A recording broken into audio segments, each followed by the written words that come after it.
কিছুদিন আগে আমির হামজা একটা ওয়াজের মধ্যে বলেছে যে নবীর বয়স হলো 25 আর খাদিজার বয়স হলো 28। মানে 25 আর কত 28। খাদিজার বয়স 40 আর নবীর বয়স 25। 25 বছরে আল্লাহ নবী কি করছিলেন? কথা কয় না। বিবাহ করছিলেন। যাকে বিবাহ করছিলেন তার বয়স কত? জোরে বলেন, সবাই বলেন। তিনি মক্কার মধ্যে সবচাইতে কি ছিলেন? সবচাইতে ধনবতী রমণী ছিলেন। একদিন আল্লাহর কি শান শোনেন। খাদিজার বয়স 40 আর নবীর বয়স 25। কিছুদিন আগে আমির হামজা একটা ওয়াজের মধ্যে বলেছে যে নবীর বয়স হলো 25 আর খাদিজার বয়স হলো 28। মানে 25 আর কত 28, 3 বছর কম বেশি। উনি যুক্তিতে বুঝাই দিয়েছেন যে 40 বছর বয়সে যদি একটা মেয়ে নবীর সঙ্গে বিয়ে হয়, সেই মেয়ের পেট থেকে নবীর যে কটা সন্তান সব কিন্তু খাদিজার পেট থেকে হয়েছে। ধরে কারণ কার পেট থেকে? 7টা সন্তান খাদিজার পেট থেকে হয়েছে। তার মধ্যে 4টা হলো মেয়ে আর 3টা হলো ছেলে। আর একটা মাত্র ছেলে নবীর একটা কৃতদাসী পরে বিয়ে করছিলেন মারিয়া কিপ্তিয়া, তার পেট থেকে একটা ছেলে হয়েছে, নাম হলো ইব্রাহিম। ধরে কারণ নাম কি? ইব্রাহিম। আর খাদিজার পেট থেকে হয়েছে 3টা, একটা হলো তৈয়ব, একটা হলো তাহের, একটা হলো কাসেম। এই 3টা কি ছেলে। আর মেয়ে কয়টা? মেয়ে হলো 4টা মেয়ে হয়েছে। একটা হয়েছে রোকেয়া, নাম জানেন? রোকেয়া নাম জানেন? একটা কি রোকেয়া। আর একটা নাম হলো জয়নাব। একটার নাম কি? জয়নাব। সবাই বলেন না কেন? একটার নাম কি? জয়নাব। আর একটার নাম হলো কুলসুমা। আর একটার নাম হলো ফাতেমাতু জোহরা। ফাতেমাতু জোহরা। তো নবীর খাদিজার সঙ্গে সবচাইতে যে মেয়েটার বেশি খাতির, সে মেয়েটার নাম হলো ফাতেমা। সব সময় মায়ের কাছে থাকে, পর্দার মধ্যে থাকে, তো মা ছাড়া বাইরে যায় না। আর কুলসুমা, রোকেয়া, জয়নাব এরা পাড়া বেড়ায়, ও বাড়ির যায় ও বাড়ির যায়, ঘোরে। তো কিন্তু এই ফাতেমাটা সব সময় খাদিজার সাথে থাকে। একদিন খাদিজাতুল কুবরা বলতেছে, মা ফাতেমা, তুমি আমার বিয়ার খবর জানো? তখন ফাতেমা মুচকি মুচকি হেসে বলতেছে, মা আপনার যখন বিয়া হয়েছিল তখন আমি কত বড়। শোনেন, মানে সবসময় কাছে থাকে, তো থাকতে থাকতে খেয়াল নাই। যেরকম আল্লাহ নবী সবসময় কাছে, কিন্তু আল্লাহ নবী সবসময় কাছে না। সূরাটার নাম হলো সূরা ফিল। আপনারা দেখেন, যারা আলেম ওলামা আছেন তারা দেখেন, এখানে আল্লাহ বলতেছেন আলাম তারা কাইফা ফাআলা রাব্বুকা বিআসহাবিল ফিল। ওগো নবী, আপনি কি হস্তি বাহিনীকে দেখছেন? তখন রাসূল বলতেছে, আল্লাহ হস্তি বাহিনী এই ঘটনা কখন ঘটছে? তখন আল্লাহ বলতেছে আপনার জন্মের 5 বছর আগে। তাহলে জন্মের 5 বছর আগের জিনিস কি নবী দেখছে? তাহলে আল্লাহ কেন বললেন আলাম তারা? তারা মানে কি? দেখা। মানে সবসময় কাছে থাকতে থাকতে আলাদা একটা মহব্বত হয়ে যায়, যার কারণে এটা অতীত না ভবিষ্যৎ না বর্তমান অনেক সময় খেয়াল থাকে না। যার কারণে খাদিজা বলতেছে, ফাতেমা আমার বিয়ার খবর জানো? তো ফাতেমা বলতেছে, মা আমি তখন কত বড়? তখন খাদিজা বলতেছে, তোমার তো জন্মই হয়নি। তো জন্ম যদি না হয় তাহলে জানবো কেমনে? ফাতেমা কিন্তু খুবই বুদ্ধিমতী হওয়ার কারণে মায়ের হাত ধরে বলতেছে, মা খবর জানবার কোনোদিন আমার ইচ্ছা ছিল না, কিন্তু আপনি যখন বললেন বিয়ার খবর জানো, এখন জানবার মন চাচ্ছে। সঙ্গে সঙ্গে খাদিজা বললেন, তাহলে শোনো, তোমার বাবা যখন আমার বাড়িতে রাখালি করত, যেই মাত্র বলেছে তোমার বাবা যখন আমার বাড়িতে রাখালি করত, ফাতেমা দৌড়ে গিয়া মায়ের মুখ চাইপা ধরছে। খাদিজা বললেন, মা মুখটা যদি চাইপা ধরো তাহলে বলবো কেমনে? ফাতেমা বলতেছে, বা এমন কথা কেমনে বলতেছেন? আমার বাবা হলো বিশ্ব নবী, আমার বাবা সম্পর্কে রাখাল শব্দ আমি শুনতে চাই না। খাদিজা বললেন, ফাতেমা মেয়েরা আসলেই বাপকে বেশি ভালোবাসে। সুবহানাল্লাহ বলে। মেয়েরা কিন্তু আসলেই বাপকে বেশি ভালোবাসে। দেখবেন আপনার মেয়ের সামনে যদি তার মা তার বাপের বিরুদ্ধে বলে, ওই কিন্তু বলে আব্বা আসলি কয়ে দেব, আব্বা আসলি বলে দেব। দেখবেন মেয়েরা বাপকে এত ভালোবাসে। খাদিজাতুল কুবরা বললেন, ফাতেমা আগে ঘটনা শোনো, তোমার বাবা যখন আমার বাড়িতে রাখালি করত, যদি তুমি আমার বিয়ের খবর শুনতে চাও তাহলে মুখ থেকে হাতটা টান দাও। এবার ফাতেমা হাত টান দিছে। খাদিজা বলতেছে, শোনো, আমি তাকায় দেখি রাখালের যে থাকার ঘর, সমস্ত রাখালগুলো দুপুর বেলায় ঘরে আরাম করতেছে। আমি খাদিজার বেলকুনি থেকে আশ্চর্য হয়ে গেলাম। হাজার হাজার উটদুম্বা মাঠে ময়দানে, হাজার হাজার উটদুম্বা বাদ দিয়া রাখালগুলো ঘরের মধ্যে দুপুর বেলা আরাম করে। আমি রাখালের সর্দারকে ডাক দিয়ে বললাম, রে রাখালের সর্দার, হাজার হাজার উটদুম্বা মাঠে ময়দানে চড়তেছে, আর তোমরা দুপুর বেলা ঘরে আরাম করো, তোমাদের কি ভয় নাই? রাখালের সর্দার বলে, মালকিন আপনি জানেন না, আমরা ভাগ্য গুণে এমন একটা রাখাল পাইছি যে রাখাল চাকরিতে জয়েন করার পর আপনার উট দুম্বাগুলো সব ভদ্র হয়ে গেছে। এই রাখাল চাকরিতে জয়েন করার পরে আপনার উট দুম্বাগুলো সব ভদ্র হয়ে গেছে। খাদিজা বলতেছে, রাখালের সর্দার, জন্তু জানোয়ার কোনোদিন একটা রাখালের ভক্ত হয় না, বাধ্য হয় না। রাখালের সর্দার বলে, যদি বিশ্বাস না হয় তাহলে আপনি তদন্ত করে দেখেন। খাদিজা বললেন, ফাতেমা ওই রাখালের সর্দারের কথা মতো আমি তদন্ত করতে গিয়ে দেখি রোদে পোড়া পাহাড়ের পাথরের গন্ধ আসতেছে। এত তীব্র রোদ, রোদের কারণে পাহাড়ের পাথর পোড়া গন্ধ আসতেছে, বালু পোড়া গন্ধ আসতেছে, কিন্তু ওই রাখাল যে জায়গায় দাঁড়িয়ে আছে ওই জায়গায় কোনো রোদ নাই। কে যেন তার মাথায় একটা ছাতা ধরেছে। আমি খাদিজা ফাতেমার কাছে বলতেছে, আমি খাদিজার দূরে থাকতে পারলাম না, একটু নিকটে গিয়ে দেখতে পাই শুধু রাখালের উপরে ওই মেঘ ছাতা হয়ে নাই, বরং একটা বাতাস রাখালের গায়ে বইতেছে। ওই রাখালের গা থেকে একটা সুগন্ধ আমার নাকের মধ্যে ঢুকলো। এটা কোনো দুনিয়ার আতরের সুগন্ধ নয়, যেন বেহেশতের মিশকে আম্বরের সুগন্ধ বইতেছে। আমি আর একটু নিকটে গিয়া তোমার বাবা রাখালকে দেখার সঙ্গে সঙ্গে আমার ভিতরে এমন একটা প্রেম আসলো। আমি খাদিজা দীর্ঘদিন বিধবা ছিলাম, দুনিয়ার অনেক নেতারা আমাকে বিয়ে করতে চাইছিল, কারণ মক্কার সবচাইতে ধনী ছিলাম, কিন্তু তোমার বাবা রাখালকে দেখার সঙ্গে সঙ্গে আমার বিয়ার একটা আনন্দের ফুল ফুটে গেল। আমি ঘরে চলে আসলাম। আসার পরে দাসী বলতেছে, মালকিন আপনি রাখালকে তদন্ত করতে গেলেন, তদন্তের রেজাল্ট কি? আমি কইলাম, তার চাচার কাছে গিয়ে বলো রাখালের চাকরি আমি ক্যান্সেল করে দিলাম। দাসী মূর্খ, বুঝতে পারে নাই। আবু তালেবের কাছে গিয়ে বলতেছে, মুরব্বী তোমার ভাতিজা রাখালের চাকরি খাদিজা ক্যান্সেল করে দিয়েছে। আবু তালেব এক দৌড়ে এসে খাদিজার কাছে বললেন, মা আমার এতিম ভাতিজা এমন কি অপরাধ করলো যে অপরাধের কারণে তার রাখালের চাকরি ক্যান্সেল করে দিলা? খাদিজা বলতে, চাচা তার একটাই মাত্র অপরাধ, আমি তাকে রাখালকে রাখবো না, তাকে স্বামী হিসাবে গ্রহণ করতে চাই। খাদিজাতুল কুবরা বলে, রে ফাতেমা, সে রাখালকে আমার স্বামী হিসাবে গ্রহণ করার পরে সে রাখাল হয়েছে আজকে বিশ্ব নবী। আল্লাহ প্রত্যেকটা নবীকে রাখালির দায়িত্ব দিয়েছেন। জোরে খান সুবহানাল্লাহ। রাখাল এটা আল্লাহ রাসূলও আবার বলেছেন যে প্রত্যেকটা অভিভাবককে আল্লাহ রাখালের দায়িত্ব দিয়েছে। জোরে খান সুবহানাল্লাহ। এখানে যত অভিভাবক আছেন আপনাদের অধীনে নাই, রাখালি করা লাগবে। তো রাখালি কি? আপনি হয়তো বলবেন, হুজুর আমার তো গরু নাই, আমার ছাগল নাই, আমি কিসের রাখালি করব? হ্যাঁ, এই ছেলেবেলেরা শোনেন, আজকাল তো অধিকাংশ ছেলেবেলে সব সিজার করা, বোঝেন না?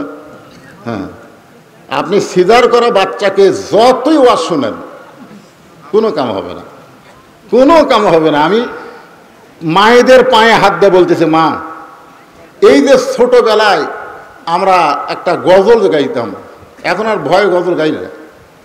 কি বলবো প্রসবের কথা, মা বিনে সেই ব্যথা কেউ তো বুঝিবে না। মাজন ঠেকিয়া সন্তানের দায়, অকালে মা মারা যায়, কেন সে মায়ের ভক্তি করো না। এমন দরদি ভবে কেউ হবে না আমার মা, মা গো। সেদিন ফেসবুকে দেখলাম একটা মেয়ে বলতেছে যে মেয়েরা সিজার করে, একটা মেয়ে মানুষ সিজার করায় না, সবগুলো মরদ মানুষ। তাহলে মেয়েদের পেট কাটে কারা? তারা কথা কর না কেন? পেট কাটে পুরুষেরা। তা এখন আপনার বউ যদি পর্দানিশী নারী হয়, দরকার হলে নরমাল বাচ্চা নিবে, কিন্তু বেপর্দা হয়ে সিজার করবে না। জোরে কোন কথা ঠিক কিনা কথা বলেন? প্রত্যেকটা মাকে আমি বলতেছি, ইন্নাল্লাহা মা সাবিরিন, ধৈর্যশীলদের সঙ্গে কে আছে? কথা কন না কেন? আমরা যদি ধৈর্য ধারণ না করতাম আর গোপনে গোপনে যদি চেষ্টা না করতাম, তাহলে হাসিনা কি কথা কন?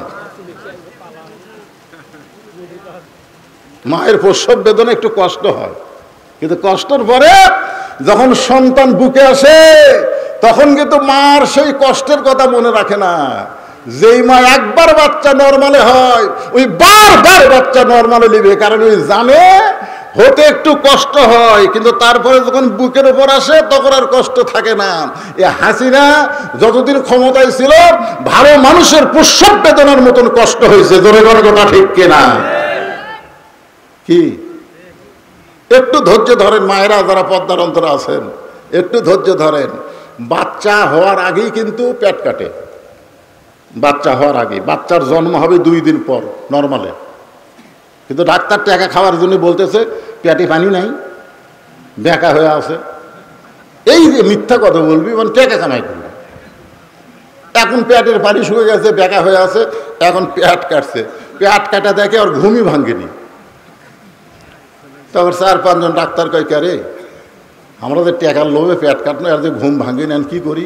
তখন বড় ডাক্তার বলে পেটের থেকে বাইর করে একটা ঘুরে আনতে। তখন ওই পেটের থেকে আস্তে করে বাইর করে এরকম একটা ঘুরে আন দেয়। যেই ঘুরে আন দেয়, মাথার ঝাঁকি খায়, এই যে কান্দা ওঠে। এই যে ঝাঁকি খাওয়া খাচ্ছে, এই ঝাঁকির কারণে এই মোবাইল ছাড়া ভাত খায় না। মোবাইল না দেখলে আর কথা কান না, ও যে ঝাঁকি খাচ্ছে। এই মাথার ঝাঁকি খাওয়ার কারণে দেখবেন আমরা দোয়া দরুদেও কান ছাড়া পারতেছি না। সন্তান কান্দে, হুজুর একটু দোয়া পড়েন। সূরা ফাতিহা, যাকে বলা হয় সূরাতুশ শিফা। সূরা ফাতিহা কি? সূরাতুশ শিফা। সূরা ফাতিহা পড়ে ফুঁ দিলে ভালো হয়ে যাবে। 3 বার সূরা ফাতিহা পড়ে ফুঁ দেয়, আর কান্দন আরো জোরে হয়। আল্লাহ রাসূল বলেছেন, সমস্ত ব্যারাম অনুনাজ্জিলু মিনাল কোরআনি মা হুয়া শিফাউ ওয়া রাহমাতুল লিল মুমিনিন। আমি আয়াতের তাফসীর পড়তে গিয়ে দেখি এটা হলো আয়াতুল কুরসি। আয়াতুল কুরসি পানি পড়ে দিলে, ওই পানি খিলালে যতই যা হোক কান্দা টান্দা সব ভালো হয়ে যাবে। আয়াতুল কুরসি পড়া ফু দিলাম, পানি 1 গিলাস দিলাম, মা খিলাও। কয়েকদিন পরে হুজুর দোয়া দরুদের আর কাম নাই, দোয়া দরুদ আর হবে না। চিন্তা করলাম এটা কোন যুগ পড়লো রে, দোয়া দরুদে কান্না থামে না। কয়েক মাস পরে বললাম, মা খবর কি? বলে হুজুর আর কান্দে না। তো কোন দোয়ায় কাম হলো? তোর বাপ একটা মোবাইল কিনে দিছে, যখনই কান্দে তখনই মুখের সামনে দেয়, আর কান্না থামে না। আমার মা বোনদের জন্য বলতেছি, মা পেটে বাচ্চা আসার পর উম্মুল খায়র ফাতেমার মতন হয়ে যান। উম্মুল খায়র ফাতেমার সন্তানের নাম হলো আব্দুল কাদের। উম্মুল খায়র ফাতেমার মতন হয়ে যান। আল্লাহ আপনার প্রসব বেদনাকে সহজ করে দিবে। আল্লাহ পারে কি পারে না? ধরে খান পারে কি পারে না? হ্যাঁ, পেটে বাচ্চা নিয়ে নামাজ পড়েছে, পেটে বাচ্চা নিয়ে রোজা রেখেছে, আর এখন পেটে বাচ্চা আসলে এক ছেলে আমাকে বলছে যে হুজুর 11 মাস আমার খিদে নাই, কিন্তু রোজার মাসে খালি খিদে লাগে। 11 মাস আমার খিদে লাগে না, কিন্তু রোজার মাসে খালি খাই আর খাই, আমার খিদে যায় না। কারণ কি? আমি বললাম তোমার মা বাসে আছে? কে আছে? যাও মায়ের কাছে যাও। মা কেমনে জানবে? কে যাও না কেন? ওই মায়ের কাছে জিজ্ঞেস করছে, মা আমার 11 মাস খিদে কম, রোজার মাসে খিদে বেশি কেন? মা বলতেছে, তোর দাদি এই সর্বনাশ করছে, তোর দাদি। তুই যখন আমার পেটে ছিলি রোজার মাসে তোর দাদি বলছে, বৌমা রোজা থাকে আমার পেটের নাতি নাতি যেন শুকা না যায়। তুমি রোজা থাকলে পেটের বাচ্চা শুকে যাবে, রোজা থাকা চলবে না। জোর করে আমাকে রোজা থাকতে দেয়নি, আমিও খাসি, রোজার মধ্যে তুইও খাসি। এই যে রমজান মাসে পেটের মধ্যে তোর খাওয়া শুরু হচ্ছে, বেড়া এসে তুই রোজা থাকতে পারবি? এই জন্যে একটা নেপোলিয়ন বলেছে, একটা ভালো সন্তান যদি চাও তাহলে ভালো একটা মায়ের দরকার। ধরে কান কিসের দরকার? ভালো একটা মায়ের দরকার। খাদিজাতুল কুবরা এমন একজন মা ছিলেন যে মায়ের পেট থেকে আল্লাহ তাআলা 4টা সন্তান দিয়েছেন। একটার নাম হলো ফাতেমাতুজ জোহরা। আমার মা বোনদের জন্য বলতেছিলাম, এই কথাটা কিন্তু আমার মা বোনদের জন্য। রাসূল বললেন, ফাতেমা সিরাতের আলোচনা একটু খেয়াল করেন। ফাতেমা, তোর কি কখনো মনে হয় তুই জান্নাতি? তোর বাবা বিশ্ব নবী, এই কারণে কি তোর কখনো মনে হয় তুই জান্নাতি? ফাতেমা বলতেছে, বাবা মনে হয় কেন, 100 বার আমার বিশ্বাস আপনি হলেন আল্লাহর বিশ্ব নবী, আর আপনার মেয়ে হওয়ার কারণে আমি জান্নাতি। আল্লাহ রাসূল বললেন, ফাতেমা এই কথা কখনোই মনে করবা না, আমি তোমার বাবা বিশ্ব নবী বলে তুমি জান্নাতি এটা মনে করো না। জান্নাতে যদি যাবার চাও, জান্নাতের আমল করে জান্নাতে যাইতে হবে। ফাতেমা কান্দারে বলে, বাবা বিশ্ব নবীর মেয়ে হয়েও জান্নাতে যাওয়া যাবে না, জান্নাতের আমল করতে হবে। জান্নাতের আমল কি? আমার মায়েরা যারা আছেন একটু মনোযোগ দিয়ে শোনেন। এই সিরাত মাহফিলে নবীর কলিজার টুকরা ফাতেমার থেকে আলোচনা করতেছি। রাসূল বললেন, মাত্র 4টা আমল করবা। মাত্র কয় আমল? আমার আঙ্গুলের দিকে তাকান, কয় আমল?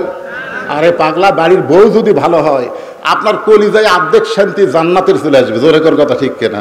আমি তখন পড়লাম, রব্বানা আতিনা ফিদ দুনিয়া হাসানা ওয়া ফিল আখিরাতি হাসানা। তাফসীর পড়ে দেখেন আলেমেরা, এই যে ফিদ দুনিয়া হাসানা মানে কি? সব স্ত্রী, পরিবার, পরিজন, চাকরি, 16 আনার মধ্যে 8 আনা হলো বউ। দুনিয়ার যে 16 আনা সৌন্দর্য যদি পাবার চান তাহলে বউ হচ্ছে 8 আনা। বউ যদি খারাপ হয় আপনি যতই শান্তি খোঁজেন বাইরে শান্তি পাবেন, বাড়ি ঢুকলে অশান্তি। জোরে কথা কন না কেন? হ্যাঁ, এই জন্যে মা বোনদের জন্য কথাটা বলতেছে। রাসূল বললেন 4টা আমল। কয়টা?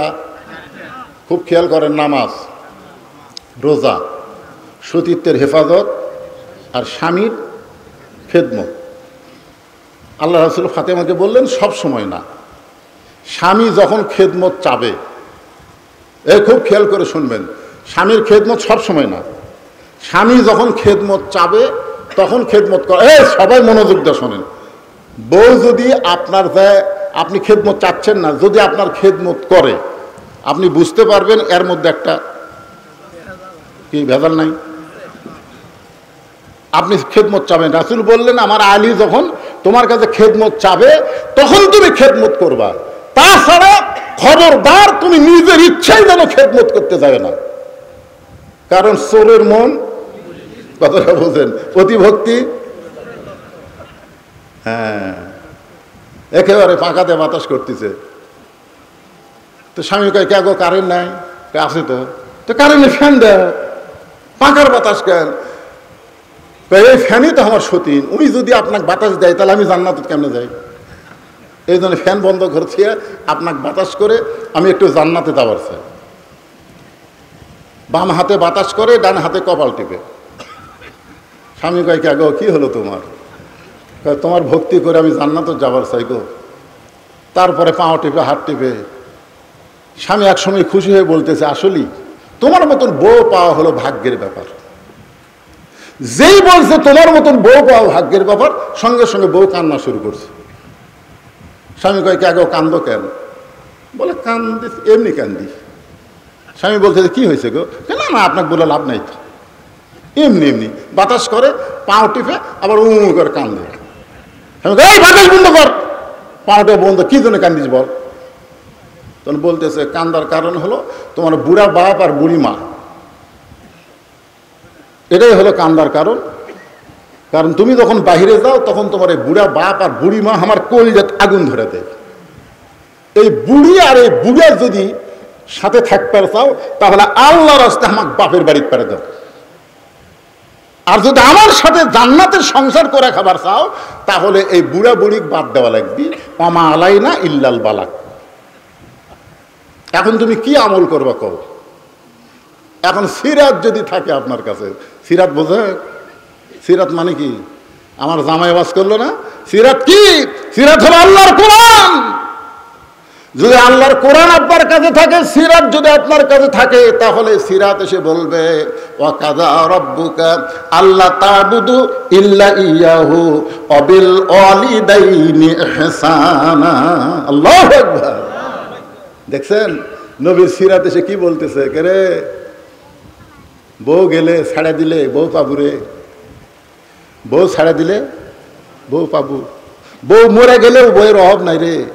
কিন্তু যে তোর বাপ মায়ের বিরুদ্ধে বলতেছে, এই বাপ মা যদি মারা যায় কিয়ামত পর্যন্ত কাঁদলে আর বাপ মা পাবি না রে। লিয়াবলুয়াকুম আইয়ুকুম আহসানু আমালা। সিরাত বলতেছে এই মুহূর্তে তোমাকে সুন্দর আমলের পরীক্ষা করা হবে।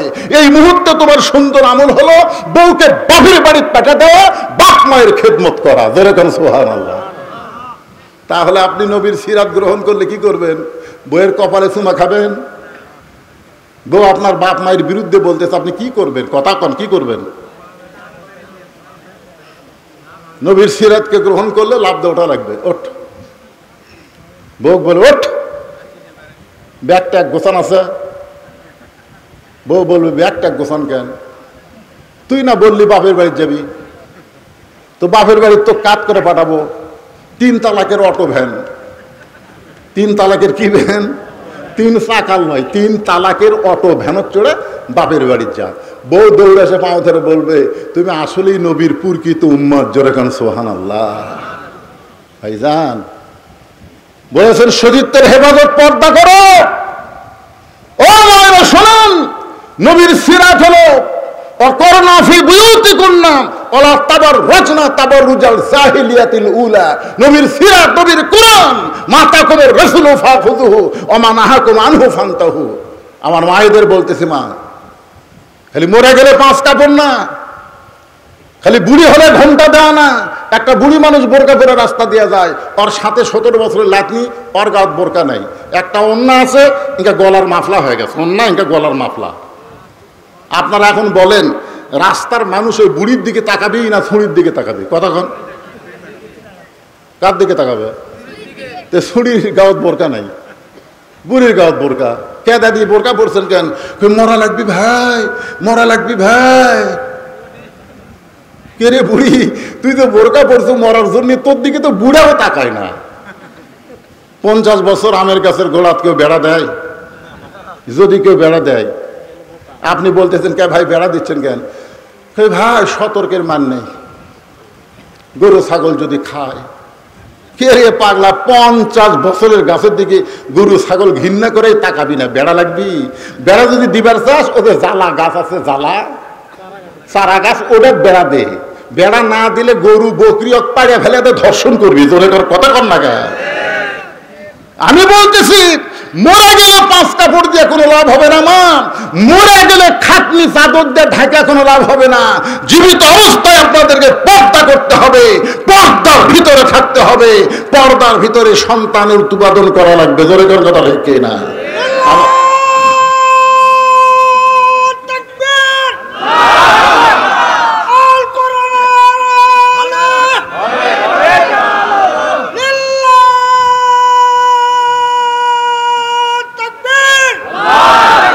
আলহামদুলিল্লাহ, আমার মা বোনদের জন্য নামাজ, রোজা, পর্দা আর স্বামীর কথা মতো চলা, এই 4টা আমল যদি মায়েরা করতে পারে, আল্লাহ রাসূল বলেছেন 8টা জান্নাতের দরজা ফ্রি করে দেওয়া হবে। জোরে করে সুবহানাল্লাহ। আপনারা বলেন তো বিদায় নেওয়ার দিন কোনোদিন আনন্দের দিন? আজকে যারা ঈদে মিলাদুন নবী করতেছে, তারা যে কত বড় বেয়াদবি করতেছে নবীর শানে, আজকে বুঝতেছে না, একদিন ঠিকই বুঝবে। তা আজকে নবীর মিলাদ, ঠিক আছে, নবীর মিলাদ, নবীর সিরাত।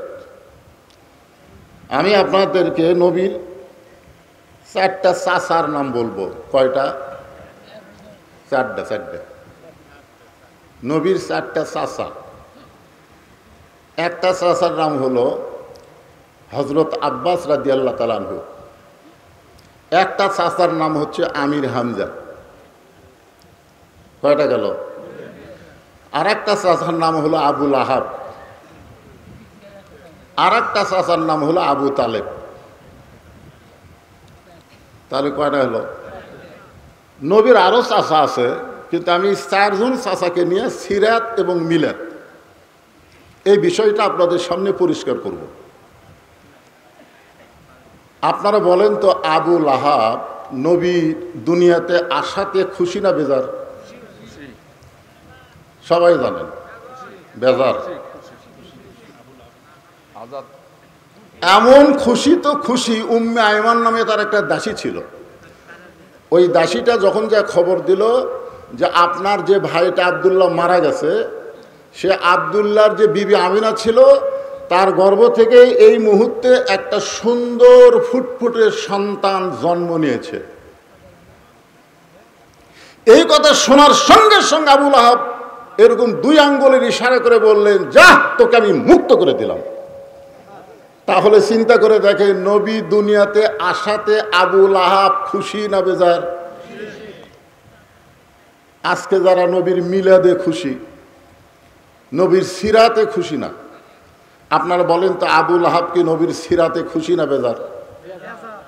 আবুল আহাবের জন্য আল্লাহ একটা কোরআনের সূরা নাযিল করছে, সূরা লাহাব। সূরাটার নাম কি? তাব্বাত ইয়াদা আবি লাহাব। সায়াসলা নারন, এখানে বলা হয়েছে আবুল আহাব কি জান্নাতি না জাহান্নামী? সায়াসলা নারান, নারান বোঝেন না আপনারা? আগুন। তাহলে আবুল আহাব কি জান্নাতি না জাহান্নামী? তাহলে নবীর মিলাদকে মহব্বত করে কিন্তু নবীর সিরাতকে গ্রহণ না করার কারণে আবুল আহাব জাহান্নামী।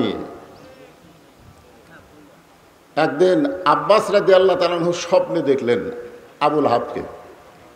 আবুল আহাবকে স্বপ্নে দেখে বলতেছেন, ভাই তোমার খবর কি? বলে, খবর খুবই খারাপ। সপ্তাহের 6 দিন আমি জাহান্নামের আগুনে দাউ দাউ করে জ্বলি, কিন্তু একদিন, সপ্তাহের একদিন সোমবার দিন, জোরে কোন কি বারে দিন? সোমবার দিন, এই যে 2 আঙ্গুল দিয়ে আমি আমার দাসীকে মিলাদে খুশি হয়ে আজাদ করেছিলাম, যার কারণে আমার আজাব একটু আল্লাহ সহজ করে দেয়। তার মানে বোঝা গেল মিলাদে খুশি হলেও আল্লাহ খুশি, জোরে কোন ঠিক কিনা?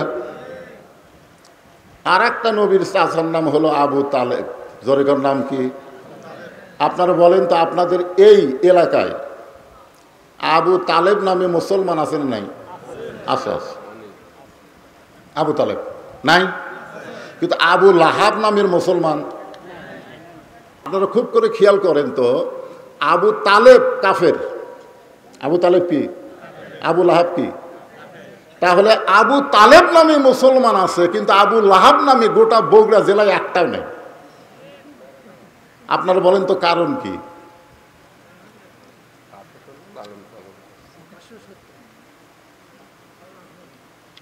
আপনাদের বগুড়ার একটা আছে পিনাকি ভট্টাচার্য, নাম শুনছেন?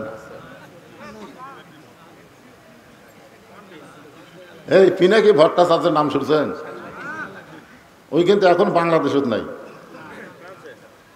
যে দেশেতে থাক, ওকে অনেকে বলে মুসলমানের জন্য আবুল আহাব। এই পিনাকি ভট্টাচার্যকে কি বলে? আবু তালেব, আবু তালেব বলে। কারণ আবু তালেব যদিও ইসলাম গ্রহণ করে নাই, কিন্তু ইসলামের বিরুদ্ধচারণ করে নাই এবং আল্লাহ রাসূলকে কোনোদিন কষ্টও দেয়নি। আল্লাহ রাসূলকে কোনোদিন কষ্টও দেয়নি, কিন্তু রাসূলের সিরাতকে গ্রহণ না করার কারণে আবু তালেবও কি জাহান্নাম। তাহলে 2 জন চাচার নাম শুনলেন, যারা নবীর মিলাদকে মহব্বত করে সিরাতকে গ্রহণ না করার কারণে জাহান্নামী হয়েছে।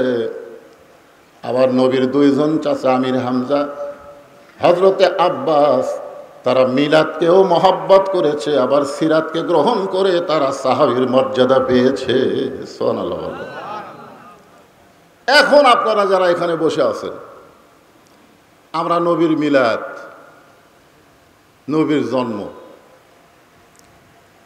কোরআনের একটা আয়াত যখন নাজিল হলো, ওয়াসাইনাল ইনসানা বিওয়ালিদাইহি ইহসানান হামালাতুহু উম্মুহু কুরহা, যখন নবীর বয়স হলো 25 বছর। জোরে কোন কয় বছর?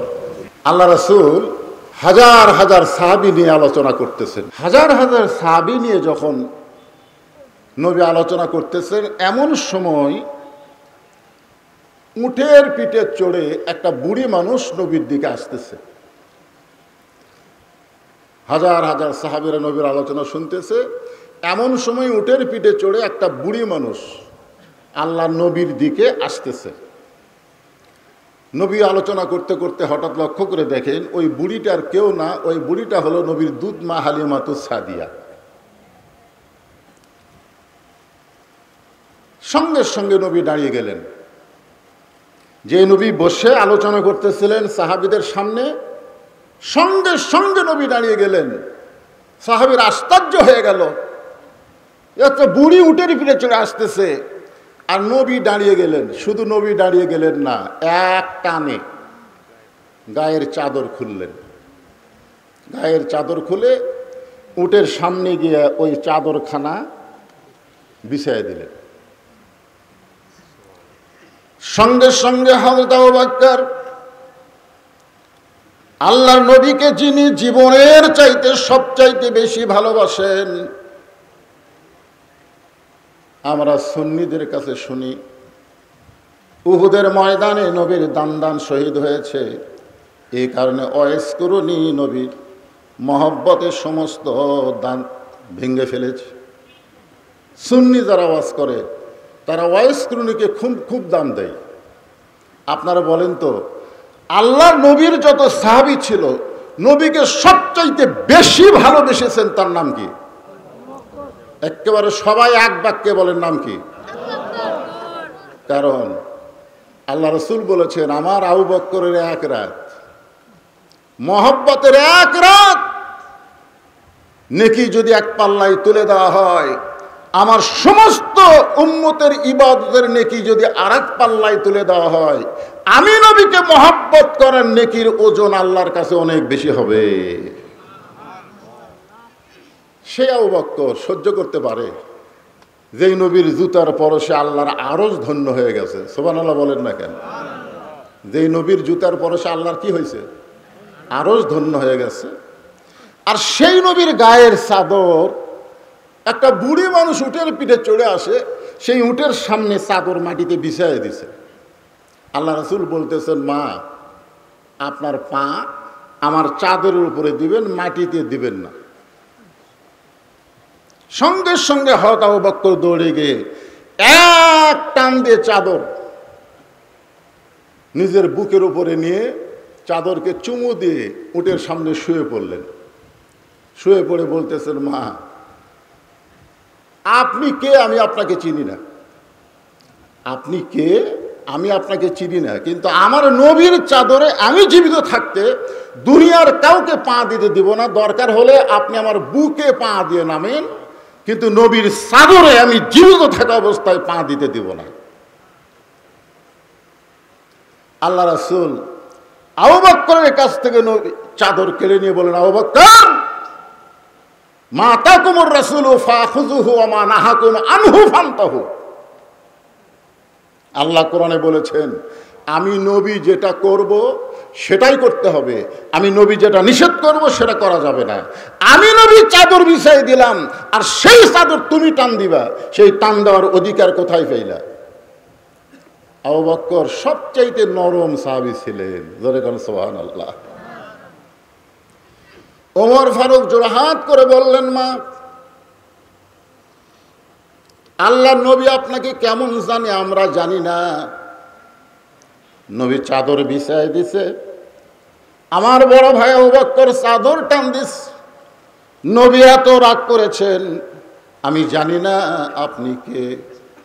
তবে নবী যখন কোরআনের আয়াত তেলাওয়াত করেছে, নবী যেটা করেছে সেটা করতে হবে, নবী যেটা নিষেধ করেছে সেটা করা যাবে না। মেহেরবানি করে দুই হাত করে বলতেছি, আল্লাহ নবীর চাদরে আপনি পা দিবেন না।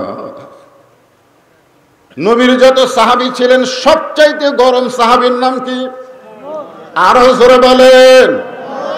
সেই সাহাবী দুই চোখের পানিতে গাল ভিজাই দিলেন, হালিমাতুস সাদিয়া যেদিকে নবীর চাদর বিছাই দিছে সেই দিকে না নেমে উল্টা দিকে নেমে দৌড়ে এসে ওই চাদরখানা বুকে মুখে লাগায় বলে, রে নবীর সাহাবীরা, আজকে তোমরা যেই নবীকে এত ভালোবাসতেছো তোমরা হয়তো জানো না, যখন দুনিয়ার কেউ তোমাদের নবীরে চিনত না তখন চিনেছি আমি হালিমা। সুবহানাল্লাহ বলে। এটা কিন্তু মিলাদের আলোচনা। যখন দুনিয়ার কেউ তোমাদের নবীরে চিনেনি তখন সর্বপ্রথম যিনি আল্লাহ নবীকে চিনেছে তার নাম কি? হালিমাতুস সাদিয়া। আল্লাহ আমাকে আপনাদের দোয়ায় হালিমা সাদিয়ার বাড়িতে যাওয়ার তৌফিক দিয়েছে। আপনাদের দোয়ায় কয়েকবার গেছি। হালিমাতুস সাদিয়ার বাড়ি এখনো অক্ষত আছে। আল্লাহ সবই পারে, জোরে কান পারে কি পারে না? আল্লাহ যদি একটা পাহাড়ের গুহার মধ্যে 300 বছর ঘুমায় রাখতে পারে, আল্লাহ ইচ্ছা করলে দুনিয়ার মানুষকে দেখানোর জন্য হালিমা সাদিয়ার বাড়ি কিয়ামত পর্যন্ত রাখতে পারে, জোরে কান পারে কি পারে না? তবে বাড়িটা এখন বাড়ি নাই, ওখানে গেলে একটা মসজিদ, ছোট্ট ওই বাড়িটা একটা মসজিদের মতো করে দিয়েছে। ওখানে গিয়ে সবাই নামাজ পড়ে নিজের মনটাকে খুশি করে। আমি শুধু চিন্তা করি এই ঘরের মধ্যে আল্লাহর নবী কিছুদিন লালন পালন হয়েছে। সুবহানাল্লাহ বলেন। এটা হলো বনি সাদ গোত্র। হালিমাতুস সাদিয়া বলেন, তোমরা যখন দুনিয়ার কেউ নবীরে চিনোনি তখন আমি চিনেছি। রাস্তার মধ্যে মেয়েরা যখন বাচ্চাদেরকে নিয়ে আসতেছে আমাকে বলতেছে, হালিমা এই দুর্বল গাধা নিয়ে তুমি কোথায় যাবা? বলে, আমি নিয়ত করেছি মক্কার কুরাইশ বংশের কোনো সন্তান জন্ম নিলে মায়েরা দুধ পান করায় না, অন্য কোনো মা দুধ পান করানোর কারণে তাকে অনেক হাদিয়া দেওয়া হয়। সে হাদিয়া পাওয়ার আশায় আমি এই দুর্বল গাধা নিয়ে মক্কার দিকে রওনা দিয়েছি। মেয়েরা বলতেছে, খামাখা যায়ও না।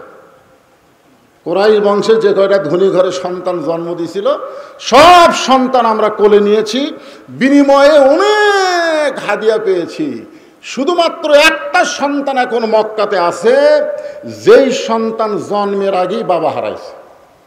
আমরা খোঁজ নিয়ে দেখছি তাদের অবস্থাও ভালো না, দেওয়ার মতো কিছু নেই। খামাখা তুমি আর যাও না। হালিমাতুস সাদিয়া বলে, রে নবীর সাহাবীরা, আমি যখন অন্যান্য মেয়েদের মুখে এই কথা শুনলাম, আমার দুর্বল গাধাকে আমি তিরস্কার করে বললাম, গাধা আর মক্কায় যাস না, মক্কায় গিয়ে কোনো লাভ নাই, ধনী ঘরের সব সন্তান নেওয়া হয়ে গেছে। আমি একজন গরিব অসহায়, মক্কায় আর যাব না। এই কথা যে মাত্র আমার গাধাকে বলেছে, সঙ্গে সঙ্গে গাধা তার কান দুইটা খরগোশের মতন খাড়া করে এই দুর্বল গাধা এত জোরে মক্কার দিকে দৌড়ানো শুরু করলো। দৌড়াইতে দৌড়াইতে আল্লাহর কাবা ঘরের পাশে গিয়ে পড়ে গেছে। এত জোরে দৌড়। এই দুর্বল গাধা যে হাঁটতে পারে না, সে দৌড়াইতে দৌড়াইতে আল্লাহর কাবা ঘর যেখানে আছে কাবা ঘরের পাশে ঘুরমি খেয়ে পড়ে গেছে। আমি গাধার পিঠ থেকে নিয়ে বললাম, গাধা তুই আসলেই গাধা, তোরে আমি বললাম মক্কা এসে কোনো লাভ নাই, আর তুই একটা পশু গাধা হয়ে গাধা এত জোরে দৌড়াইলি, এখন ঘুরমি খেয়ে পড়ে গেলি, এখন তোর অবস্থা। হালিমাতুস সাদিয়া বলে, নবীর সাহাবীরা, আমি তখন লক্ষ্য করে দেখি একটা বুড়ো মানুষ দুই কারা হাত বাড়ায় রাখতেছে আর বলতেছে, মা, বহু মেয়েরা এসেছিল, তারা ধনীদের সন্তানদেরকে নিয়ে গেছে, কিন্তু একটাবার কেউ আমার নাতির দিকে তাকাই হলো না। তুমি যখন সবার শেষে আইছো মা, একটাবার আমার নাতিটার দিকে তাকাও, একটাবার আমার নাতিটাকে একটু কোলে নাও। হালিমাতুস সাদিয়া রাগ করে বলে, মুরব্বী, আমি আপনার নাতিকে দেখার জন্যে মক্কায় আসি নাই, আমি ধনী ঘরের সন্তান পাওয়ার আশা করেছিলাম, কিন্তু এই গাধা আমার সর্বনাশ করেছে। এই গাধাকে যেই মাত্র বললাম বনি সাদ করতে ফেরত যাও, কিন্তু গাধা মক্কার দিকে দৌড়ানো শুরু করলো। আব্দুল মুত্তালিব নবীর দাদা বলতেছে, মা, পশুটা যখন তোমাকে নিয়ে আইছে, তুমি দরকার হলে একটা নজর কি আমার নাতিরে দেখতে পারবা না? হালিমাতুস সাদিয়া বলে, সাহাবীরা রে শোনো, শুধুমাত্র এই মুরব্বীর চোখের পানি এবং তার অনুরোধকে রক্ষা করার জন্যে শুধু এক নজর দেখার জন্যে ভাঙ্গা ঘরের মধ্যে ঢুকে তাকায় দেখি মায়ের পাশে ছেঁড়া একটা বিছানায় এমন একটা সুন্দর সন্তান শুয়ে আছে, যেন আসমানের চাঁদের চাইতেও সুন্দর। আপনারা জানেন আল্লাহ রাসূল একটা কথা বলেছেন, আমি তো এই হাদিসটা দেখে আমার মাথায় নষ্ট, যে ঈমান নিয়ে কেউ যদি কবরে আসে, ঈমান নিয়ে কেউ যদি কবরে আসে, আমি নবী ওয়াদা দিলাম সে জান্নাতে না যাওয়া পর্যন্ত আমি রাসূল জান্নাতে যাব না। এজন্য একটা গান আছে, আপনারা শুনছেন, আসেন আমার মুক্তার, আসেন আমার ব্যারিস্টার, সেই বিচারের হাইকোর্টেতে তিনি আমায় করবেন পার, আমরা পাপী রাসূল জাবিন্দার। আল্লাহ যখন হাকিম হইয়া আমাদেরকে গুনাহগার আসামি বানায় বিচার শুরু করবেন, ওই সময় আমাদের নবী উকিল হয়ে ব্যারিস্টার হয়ে আমাদেরকে সুপারিশ করে জান্নাতে পৌঁছে দিবে। হালিমাতুস সাদিয়া বলেন, এত সুন্দর সন্তান মানুষ হয়। আমার জীবনে প্রথম ঘরের মধ্যে ঢোকার পরে আমি আর স্থির থাকতে পারলাম না, আমি দৌড়ে গিয়া যেই মাত্র সন্তানটাকে কোলে নিয়েছি, ওই আল্লাহর শপথ করে বলতেছি, সন্তানের পরশে আল্লাহ আমার দেহের সব দুর্বলতা দূর করে দিয়েছে। যেই নবীর পরশে একটা অসুস্থ মানুষ, দুর্বল মানুষ সুস্থ হয়ে যায়, সেই নবীর আদর্শ যদি আমরা গ্রহণ করি, আল্লাহ কোরআনে বলেন, লাকাদ কানা লাকুম ফি রাসূলিল্লাহি উসওয়াতুন হাসানা, সেই নবীর আদর্শ যদি তোমরা গ্রহণ করো তাহলে অবশ্যই তোমরা সফলকামী হয়ে যাবে। এখন কার আদর্শ গ্রহণ করবেন? নবীর করবেন? তাহলে আমার সাথে একটা স্লোগান দেওয়া লাগবে, আমার নেতা তোমার নেতা, সকলে কি বলবেন? বিশ্ব নবী মোস্তফা। আমার নেতা তোমার নেতা, বিশ্ব নবীর চরিত্র ফুলের মতো না। ওরাফানা লাকা যিকরাক মানে কি? মর্যাদা উচ্চাসনের। হ্যাঁ, এই সাধারণ চামচারা এই নেতা করুক,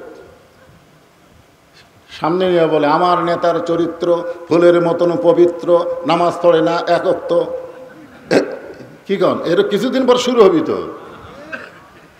আমরা বলবো বিশ্ব নবীর চরিত্র ফুলের চাইতেও পবিত্র। আল্লাহ কোরআনে বলেছেন, ইন্নাকা লাআলা খুলুকিন আযীম। কোন দিকে যাব? কারণ রাত বেশি হয়ে গেছে। যাই হোক, যে বিষয়টা একটু আপনারা মনোযোগ দিয়ে শোনেন, কারণ যারা আজকে মিলাদুন্নবী করতেছে, ঈদে মিলাদুন্নবী, তারাও যেন বেজার না হয়, সেজন্য নবীর মিলাদ থেকে কিছু কথা বলতেছে। হালিমাতুস সাদিয়া বলে, যেই মাত্র কোলে নিয়েছি, কোলে নেওয়ার সঙ্গে সঙ্গে ওই ছোট্ট বাচ্চার পরশে আমার গোটা দেহ সবল হয়ে গেছে। আরে হালিমাতুস সাদিয়া বলে, আমি এমন ভাবে কোলে নিলাম, আব্দুল মুত্তালিব বলতেছে, মা তুমি আমার নাতিকে দেখতে এসে তুমি আমার নাতিকে যেভাবে কোলে নিয়েছো, তুমি আমার নাতিকে আবার মাটিতে রাখবে নাকি? হালিমাতুস সাদিয়া বলে, মুরব্বী, যেই সন্তানকে বুকে নেওয়ার সঙ্গে সঙ্গে আল্লাহ আমার দুর্বলতা দূর করে দেয়, আমি জীবন দিব, কিন্তু এই সন্তানকে আর মাটিতে রাখবো না। হালিমাতুস সাদিয়া বলে, নবীর সাহাবীরা রে, তোমাদের নবী চাদর বিছায় দিছে, তোমরা মনে করতেছো এই চাদর আমি পা দিব, কিন্তু তোমরা নবীকে চিনেছ অনেক পরে। যখন দুনিয়ার কেউ নবীরে চিনে নাই, তখন আমি চিনেছি হালিমাতুস সাদিয়া। তোমাদের ছোট্ট নবীকে কোলে করে নিয়ে আমি যখন চলে আসলাম গাধার কাছে, আয়সা দিকে গাধা চোখের পানি ছাড়তেছে, মুখটা মাটির সঙ্গে লাগায় কাঁদতেছে। আমি গাধার মাথায় বাম হাতটা দিয়া ডান হাতে ছোট্ট নবীকে বুকের মধ্যে নিয়ে এই বাম হাত দিয়া গাধার মাথা লেড়ে বলতেছে, গাধা রে, আসলে তুই গাধা না, গাধা ছিলাম আমি। তুই পশু হইয়া চিল্লি, জঙ্গলের পশুরা বলে, সবাই বলেন, জঙ্গলের পশুরা বলে আজ হয় মোদের খুশির দিন, বিশ্ব জাহানে আসিয়াছেন রাহমাতুল লিল আলামিন। আমি হালিমা মানুষ হইয়া বুঝতে পারি নাই, কিন্তু তুই গাধা হইয়া বুঝতে পারলি।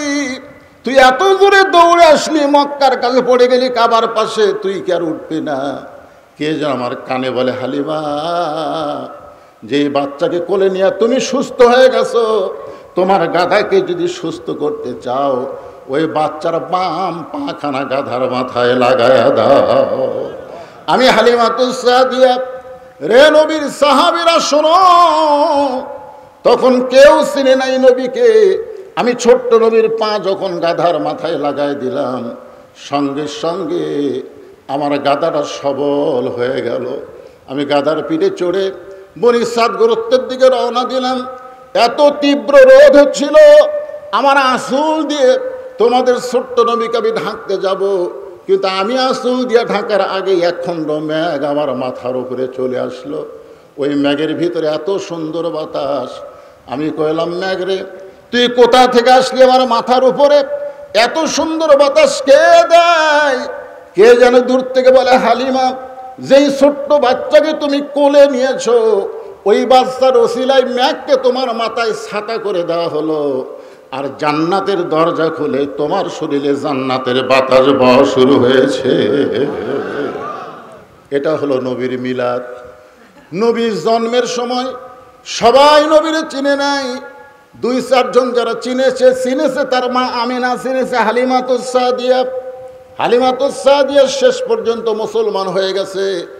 জান্নাতুল বাকির মধ্যে যারা ঢোকে, যারা হজ করতে গেছে, জান্নাতুল বাকির মধ্যে ঢুকতে গিয়ে দেখবেন জান্নাতুল বাকির উত্তর দিকে কিছু দূর আসার পরে হালিমাতুস সাদিয়ার কবর। হালিমাতুস সাদিয়ার কবরে দাঁড়ায় বললাম, হালিমা, তুমি শুধু নবীর মিলাদকে বিশ্বাস করো নাই, নবীর সিরাতকে গ্রহণ করে তুমি ঈমান গ্রহণ করেছো, যার কারণে জান্নাতুল বাকির মধ্যে আল্লাহ তোমার জায়গা করে দিয়েছে। নবীর সিরাতে বিশ্বাস করেছে। নবীর চাচা হযরতে আব্বাস রাদিয়াল্লাহু তাআলা আনহু, একটু মনোযোগ দিয়ে শুনবেন, শুধু মিলাদে বিশ্বাস করে না, সিরাতে বিশ্বাস করেছে। বদরের যুদ্ধে নবীর চাচা আব্বাস কিন্তু বন্দী হয়ে গেল, দড়ি দিয়ে বেঁধে রেখেছে। আল্লাহর নবী কাফের বন্দীদেরকে দেখার জন্য যখন ঘরের মধ্যে ঢুকলেন, 14 জন বন্দী হয়েছে। কয়জন ধরে গণ, কয়জন? নবী তাকায় দেখে যার চাচা আব্বাস অত্যন্ত ফর্সা মানুষ ছিলেন। এই যে মুসলমানেরা কাফের বন্দীদেরকে রশি দিয়ে বেঁধেছে, এই রশি বাঁধার কারণে এত জোরে বেঁধেছে যে চাচার হাতটা, ফর্সা মানুষের হাত কেটে একটু রক্ত বের হয়ে যাচ্ছে। আব্বাস বলতেছে, ও ভাস্তা মোহাম্মদ, আমি তোমার চাচা হই, তুমি সবাইকে গরুর মতন দড়ি দিয়ে বাঁধার হুকুম দিয়েছ, আমাকেও বেঁধেছে তোমার চাচা হওয়ার কারণে, তুমি কি আমার বাঁধনটা একটু খুলে দিবার পারবা না? আল্লাহ নবী বললেন, চাচা, আপনি কাফের থেকে বন্দী হয়েছেন, আপনি আমার চাচা হলেও আমি আপনার বাঁধন খুলে দিতে পারবো না। মুক্তিপণ দিয়ে আপনি বাঁধন খুলতে পারবেন, মুক্তিপণ দিয়া। আব্বাস বলতেছে, আমি জিহাদের ময়দানে বন্দী হয়েছি, মুক্তিপণ কোথা থেকে দিব? আল্লাহ নবী বললেন, চাচা, আমার চাচির কাছে আপনি সোনার একটা দলা রেখে এসেছেন, ওই দলাটা নিয়ে এসে আমাকে দেন, আপনাকে আমি বাঁধন খুলে মুক্ত করে দিব। আব্বাস বলতেছে, রে আব্দুল্লাহর বেটা মোহাম্মদ, আমার বিবির কাছে সোনার দলা রেখেছে, এটা আমি জানি, আর আমার বিবি জানে, আর তো দুনিয়ার কেউ জানে না। রাসূল বলে, চাচা, যেইটা দুনিয়ার কেউ জানে না, আমার আল্লাহ তাআলা সেইটা আমাকে জানায়। সঙ্গে সঙ্গে আব্বাস বললেন, বাবা, তাহলে আর দেরি করব না, মুক্তিপণ নয়, আমি তোমার দলে ভর্তি হয়ে আমি ঘোষণা করলাম, লা ইলাহা ইল্লাল্লাহু মুহাম্মাদুর রাসূলুল্লাহ। শুধু নবীর মিলাদকে বিশ্বাস করে নাই, নবীর সিরাতকে গ্রহণ করেছে। আমির হামজা, জোরে বলেন নাম কি? স্বীকার করতেছেন একটা হরিণীর পিছনে দৌড়ায় আমির হামজা নবীর মিলাদকে বিশ্বাস করে, কারণ জানে আমার ভাস্তা। হরিণী দৌড়ায় আর বলে, আমির হামজা রে, তুমি যতই দৌড়াও তুমি আমাকে ধরতে পারবা না, কিন্তু আমি ইচ্ছা করি তোমাকে ধরা দেব, আমি ইচ্ছা করি তোমাকে ধরা দেব। আমির হামজা চমকে গেল। জঙ্গলে একটা হরিণী কথা বলতেছে, তুমি যতই আমাকে ধাবলাও আমাকে ধরতে পারবে না, কিন্তু আমি চাইলে ইচ্ছা করি তোমার কাছে ধরা দেব। আমির হামজা চমকে গিয়ে বলে, হরিণী তুমি ইচ্ছা করলে আমার কাছে ধরা দিবা, কারণ কি? বলে, জানো না আমির হামজা, তোমার এতিম ভাস্তাকে আবু জেহেল, তোমার এতিম ভাস্তাকে আবু জেহেল এত মার মারছে, কপাল ফেটে রক্ত বের হয়ে গেছে। এখন কাবার কাছে তোমার এতিম ভাতিদা কাঁদতেছে। এই দুনিয়াতে তার মা নাই, তার বাবা নাই, তুমি চাচা থাইকা লাভ কি? আমির হামজা আর দেরি করলেন না, এক দৌড়ে বাড়িতে আসলেন। বিবির কাছে বললেন, বিবি কিছু জানো নাকি? বলে, অবশ্যই জানি, যার দুনিয়াতে কেউ নাই, আবু জেহেল তাকে মারছে, যার কারণে কাবার পাশে বাবা মা বলে কাঁদতেছে। আমির হামজা এক দৌড় দিলেন, আবু জেহেলের কপালে এত জোর আঘাত করলেন যে আমার এতিম ভাস্তারে মারলি কেন? আঘাত করার পরে ফিনকি রক্ত হাতের মধ্যে নিয়ে আল্লাহর নবীর কাছে এসে বললেন, বাবা, যে আবু জেহেল তোমাকে মারছে, আমিও তাকে মাথা ফেটে রক্ত নিয়ে আইছি, বাবা তুমি আর এমন করে কান্দো না। আল্লাহ নবী বললেন, চাচা, কাউরে মারলে আমি খুশি হই, কারো রক্ত দেখলে আমি খুশি হই, আমি সেই ভাস্তা নয়। আমির হামজা বললেন, বাবা কি হলে খুশি হবে? বলে, আপনি যদি আমার সিরাতকে গ্রহণ করেন, আপনি যদি পড়ে নেন লা ইলাহা ইল্লাল্লাহ মুহাম্মাদুর রাসূলুল্লাহ, সঙ্গে সঙ্গে আমির হামজা বললেন, আশহাদু আল্লা ইলাহা ইল্লাল্লাহ মুহাম্মাদান আবদুহু ওয়া রাসূলুহু বলে দুইখানা হাত বাড়াই দিলেন। নবী এক দৌড়ে এসে আমির হামজার বুকের মধ্যে ঢুকে বাবা বাবা বলে চিৎকার দিলেন। আমির হামজা বলে, বেটারে, আমি তোর চাচা, আমি তোর চাচা, তুই আমার বুকের মধ্যে এসে বাবা বাবা বলে চিৎকার দিলি। আল্লাহ রাসূল বলে, চাচা, ঈমান গ্রহণ করার পরে আমার কলিজার মধ্যে এত শান্তি এসেছে, যার কারণে চাচা ভুলে গিয়ে আমি আপনাকে বাবা বলে আমার কলিজা বড় শান্তি পাইছে।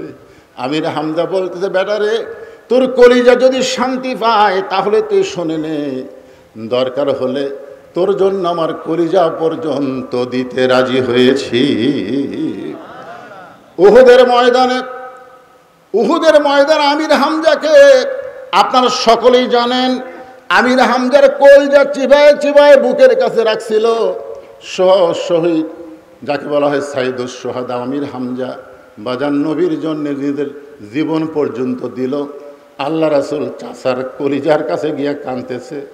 এক চাচা আব্বাস নবীর মিলাদ এবং সিরাতকে গ্রহণ করেছে, আর এক চাচা আমির হামজা কলিজা পর্যন্ত দিয়ে গেছে। সঙ্গে সঙ্গে আল্লাহ কোরআনের আয়াত নাজিল করলেন, ওয়ালা তাকুলু লিমান ইউকতালু ফি সাবিলিল্লাহি আমওয়াতুন বাল আহইয়াউ ওয়ালাকিন লা তাশউরুন। আল্লাহু আকবার। ভাই জানি মুসলমানের ঘরে কবুল করছেন, আল্লাহ ইচ্ছা করলে আমাদের হিন্দুর ঘরেও পাঠাতে পারতো কি পারতো না? কিন্তু আল্লাহ আমাদেরকে দয়া করে মুসলমানের ঘরে প্রেরণ করেছেন। আল্লাহ ঘোষণা করেছেন, যত ধর্মই পৃথিবীতে থাক, একটাও ধর্ম না, যত ধর্ম পৃথিবীতে আছে একটাও ধর্ম না, ইন্নাদ দীনা ইনদাল্লাহিল ইসলাম। আল্লাহর কাছে সবচাইতে মনোনীত পছন্দনীয় দিনের নাম কি? এরপরে আল্লাহ বলে দিলেন, অমাইয়াবতাগি গয়রাল ইসলামা দীনান ফালা ইউকবালা মিনহু। ইসলাম ছাড়া অন্য কোনো জীবন ব্যবস্থা কেউ যদি গ্রহণ করে, আল্লাহ বলেছেন কখনোই তা কবুল করা হবে না। এখন আপনারা জীবন ব্যবস্থা হিসাবে কি কবুল করবেন, কি গ্রহণ করবেন? মানুষের তৈরি করা আইন না আল্লাহর আইন? সিরাতে রাসূলের উপরে আমি আলোচনা করতেছি। সিরাত মাহফিল যখন দিয়েছে, অবশ্যই আমি আপনাদের সামনে ফিতনার জন্য না, ফিতনা না। আচ্ছা, 12ই রবিউল আউয়াল, এর আমরা সকলেই বলি আল্লাহ রাসূলের কি দিন?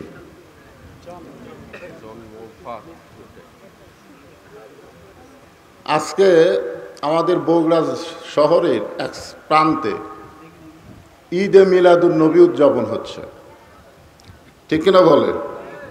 হ্যাঁ, বাংলাদেশের বহু আলেমকে আমি জিজ্ঞাসা করছি, বহু আলেম, যে আল্লাহ রাসূল যেদিন দুনিয়াতে এসেছে সেই তারিখ কত?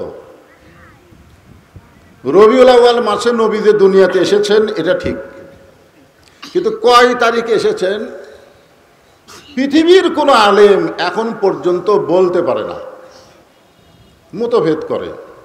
কেউ কয় 1 তারিখ, কেউ কয় 9 তারিখ, কেউ কয় 12 তারিখ হতে পারে। আমার কথা কি শুনলেন, বুঝলেন?